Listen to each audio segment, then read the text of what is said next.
England is synonymous with football, being where the sport originated from and having one of the best football leagues in the world. They've managed to join the list of World Cup winning nations, but only once and so long ago. Where are they now, and how does Qatar 2022 look for them? Is football finally coming home? Well, before we get into all of that, let's take a look at some history, starting 6 years ago at the 2016 Euros. England that year at the Euros was a major disappointment, finishing second in their group behind Wales and then losing to a country with 300,000 in population in the first knockout stage, that being Iceland. Their manager at the time, Roy Hodgson, resigned after the Iceland loss, and England now had to think forward. They had to think about qualifying for the World Cup, which they eventually did under new manager Gareth Southgate.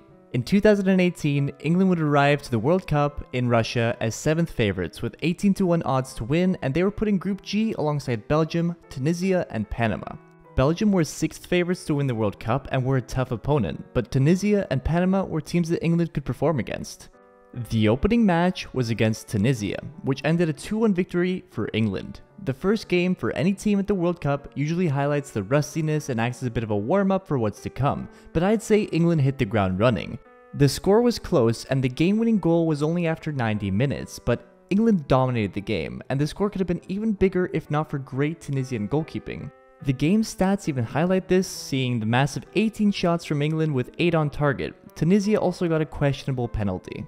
The next game, against Panama, which was a weaker side, England truly showed what a chance-creating machine they were, winning 6-1.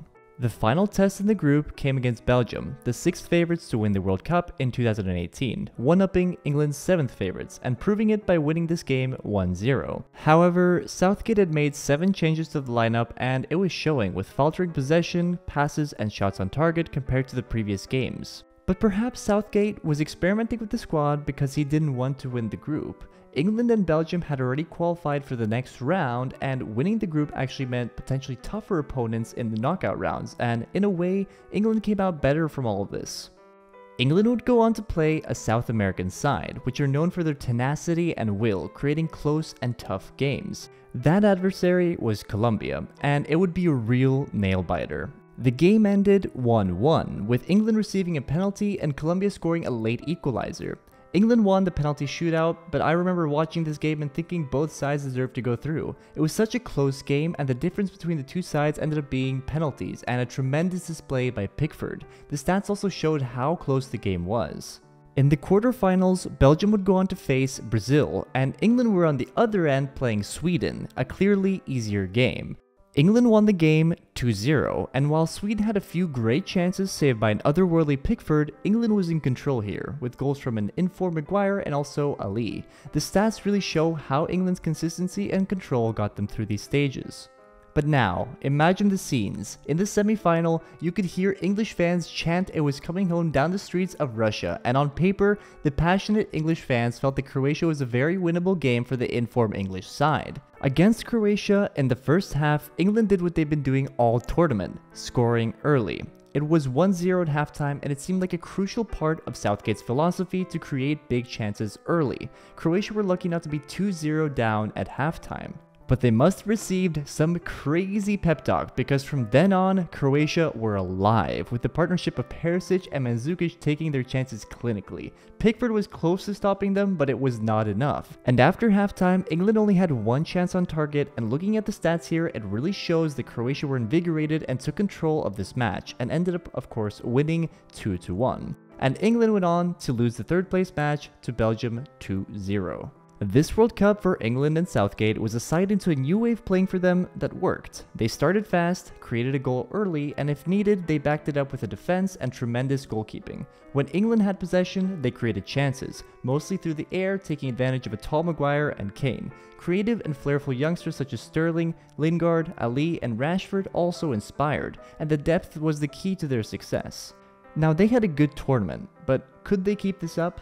England went on to put up a great display at the Nations League the following year, grabbing 3rd place, showing that they were now top European side to fear, which led into a decisive tournament for England, the Euros in 2021 at the tail of the pandemic. England were second favorites to win the Euros in 2021, barely behind France, but France infamously got knocked out in the round of 16, so England became the new favorites soon enough. They were in a group with Czech Republic, Scotland, and the ones who knocked them out in 2018, Croatia. The first match was a rematch between Croatia and England, and it was closer than the first, but it ended a 1-0 victory for England, with a goal from Sterling. Taking a look at the stats, you can really see how tight it was. The next game was a deadlock with Scotland, which is to be expected when these two neighboring teams meet, 0-0. And lastly, England managed to grab a 1-0 against Czech Republic, topping the group. It seemed that England was switching to a more defensive playstyle with the chance creation and shots on target at least half from the last World Cup. Heading into the knockout stages, England would meet Germany, a classic fixture, which would be played at Wembley. Germany had fought through the group of death with France, Germany, Portugal, and Hungary in the group, and England would prevail over Germany with a 2-0 victory. Germany were just not looking as sharp mentally despite having more possession and some good chances stopped by Pickford, and the home advantage did help. Ukraine was next, and that ended 4-0 to England. We saw a more creative England and the return on the scoresheet from their previous heroes, Kane and Maguire. Denmark surprised everyone by getting to the semi-final, and that was England's adversary, and it was an inspired Denmark, despite losing Eriksen earlier in the tournament in a horrifying moment that I will never forget. England beat Denmark 2-1, conceding their first goal of the tournament, and this team was eccentric at this point, with their creativity and attacking prowess appearing in full strength with 20 shots with 10 of them on target. And now, the final. England's first chance at an international trophy in a long time. Once again, the streets of London were singing "It's Coming Home," and Italy, their adversaries, would joke that it's coming to Rome. It's coming Rome! The two best defensive records at the tournament would meet here, and I really think it came down to the team with the most heart, and it wasn't necessarily a clean game. England would score in the second minute, and it looked so promising, but Italy would take control of this game, creating much more than England. I'm sure every English person remembers this game to some degree, especially the time-stopping penalty kicks that would come to decide the game. England lost the penalty kicks, even with Pickford saving two, and many blame Southgate for how he chose to use the subs for those penalties. The youngsters failed for England, but they are young and they have learned. So now, a year and a half later, can England finally bring it home in Qatar 2022? The English will arrive in Qatar 2022 as fourth favorites behind Brazil, France, and Argentina. But before we talk about England and if they will succeed, we have to look at their form this year, because it has been questionable. Of the 8 games England has played in 2022, they have won 2, those being friendlies against Ivory Coast and Switzerland at the beginning of the year. When it came time for England to prove itself again through the 6 games in the Nations League group with Hungary, Italy, and Germany, they lost to Hungary twice, 1-0 and 4-0, they drew to Germany twice, and they failed to beat Italy in 2 rematches, losing 1 and drawing 1. They ended bottom of their group and they were relegated. Looking at the stats from those 6 games, they don't look so bad on the attacking side, and England have only added to their insane attacking roster. Everyone talks of Brazil's young depth, but look at England. Wow. Here is the list. Kane, Rashford, Bellingham, Mount, Sterling, Foden, Grealish, Saka, and there's more. The issue seems to be the defense, and one man who performed incredibly in the last big tournaments seems to be out of form, and he's becoming somewhat of a running joke, that being Maguire. Pickford has also been missing due to injury, and I think he's a crucial part of England's former success, but it seems he will feature for the World Cup.